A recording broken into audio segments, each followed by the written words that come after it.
नमस्कार, आपण बघत आहात RR मीडिया आणि आंदोलन वार्ता. मित्रांनो, आज संविधान चौकामध्ये पेन्शन धारकांचा मुद्द्यांसाठी आंदोलन सुरू आहे आणि आज मी संविधान चौकामध्ये आहे. आपण बघू शकता की माझ्या मागे पेन्शन धारक हे उभे आहेत आणि आपण आज त्यांच्याशी प्रश्न करत आहोत. सर, आज संविधान चौकामध्ये तुमचं आंदोलन सुरू आहे आणि तुमची मागणी काय आहे? परिचय द्या.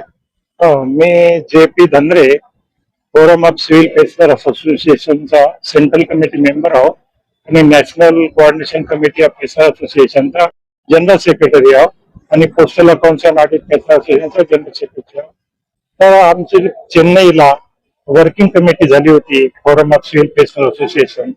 त्याच्यामध्ये आमची जे पेन्शनरच्या संबंधामध्ये सगळी चर्चा झाली.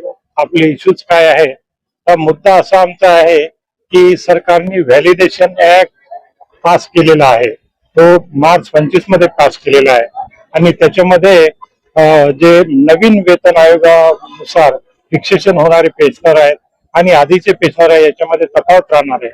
आधीच्या पेन्शनरला फिक्सेशन देण्याची शक्यता दिसत नाहीये आणि जे व्हॅलिडेशन ऍक्ट मध्ये आहे की त्यांनी सरकारने पूर्ण अधिकार घेतलेले आहे की कसल्या तरी पेन्शन फिक्सेशनच्या संदर्भामध्ये म्हणजे दोघांमध्ये डिफरन्स करण्याचे अधिकार घेतलेले आहे. त्याचप्रमाणे 8वा वेतन आयोग स्थापन झालेला आहे, त्याच्यामध्ये पेन्शन फिक्सेशनचा मुद्दा त्यांनी दिलेला नाही. याचा अर्थ असा की पेन्शन फिक्सेशन होईल की नाही याची काही शाश्वती नाही आणि त्यासाठी आम्हाला ह्या रस्त्यावर उतरणं आवश्यक आहे आणि ते झालेलं आहे. यामध्ये सेंट्रलचे आहे, स्टेटचे आहे, राज्य सगळीकडले इतरही LIC असो, महानगरपालिका असो आणि बँक असो, सगळे लोक यामध्ये प्रभावित होणार आहे. आता तुमची मागणी नेमकी काय आहे? आता मागणी याचं व्हॅलिडेशन ऍक्ट गव्हर्नमेंटने पास केलेला आहे, तो रद्द करावा आणि वेतन आयोग जे आहे तुम्ही स्थापन केलेला गव्हर्नमेंटने, तर त्याच्यामध्ये आमचा पेन्शन डिव्हिजनचा मुद्दा टाकावा. या दोन प्रमुख मागण्या आहेत आणि इतरही मागण्या आहेत. आमच्या टोटल 11 मागण्या आहेत. त्याच्यामध्ये महागाई भत्ता जो आहे 50% महागाई भत्ता हा पेन्शन मध्ये समाविष्ट करावा, ही सुद्धा आमची मागणी आहे.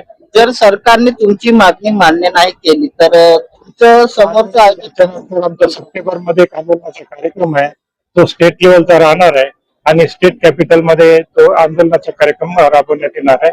आणि त्याच्यानंतर नोव्हेंबर 25 ला आम्ही March two parliament Lok Sabha Rajya Sabha जे आहे संसद, त्यावर आम्ही मोर्चा नेणार आहोत आणि जंतर मंतरला आम्ही एकत्र येणार आहोत. असा एक कार्यक्रम आहे आणि जर आमच्या मागण्या मंजूर नाही झाल्या तर नंतर आम्ही पुढची दिशा ठरवू कशा तऱ्हेने आम्हाला रस्त्यावरून एक कार्यक्रम राबवायचे.